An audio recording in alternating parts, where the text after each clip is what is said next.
Ma, Ah, why is it there's a rain? what? Why is it there's a rain? Because, kuan. Rain occurs due to a continuous cycle of water movement. What? Basta.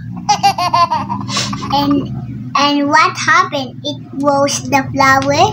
Yeah, you know how when you take a bath or play with water, sometimes the water goes up into the air. Ana.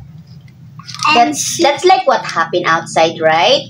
yeah. The sun is like a big warm, tapos saan man ipag-explain ay kanang iba-iba mag-warm kanang mura kag magkuan Unsa? kanang saan man ipag-explain. Di ba na water nga from ocean, lakes and rivers. Mahuwot na to ang water. Empty ng water. Empty na. Di ba pag magkuan ka, pag mag-cook ka, ang water pag mag-hot na gani ang water mo kuan mo adto sa up. Tapos ang smoke mahimog water Yeah. sa up. When the water gets hot enough, it turns into something called water vapor. Mana siya. Yeah. Ma-water vapor na pud na siya. Ang water vapor is like a tiny drops of water.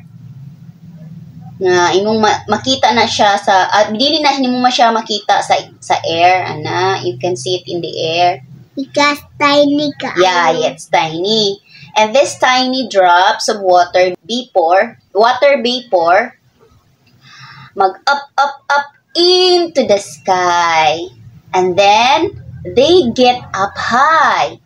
And rain down. Then the Rain. water vapor Ay, ako na lang. starts to stick together. Tapos ma-form siya og clouds. Tapos ang clouds are like big naman Mura siya og fluffy nga pillows that's in the sky. Made a lots of tiny water drops.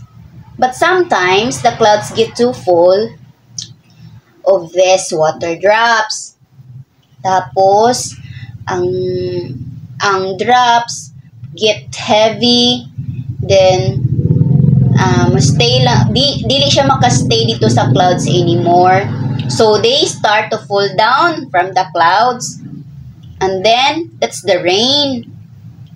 Just water from the clouds coming back down to the ground where you can feel it on your head and your hands or your body kung maligo ka.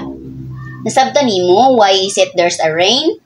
Yes, but ako na po ng storya. Ikaw na po. Why is it there's a rain? Okay. Kabe, why is it there's a rain? Because the heat of the sun blows up to the water. When you bath, water comes out, blow out air, and up go to the clouds, rain out.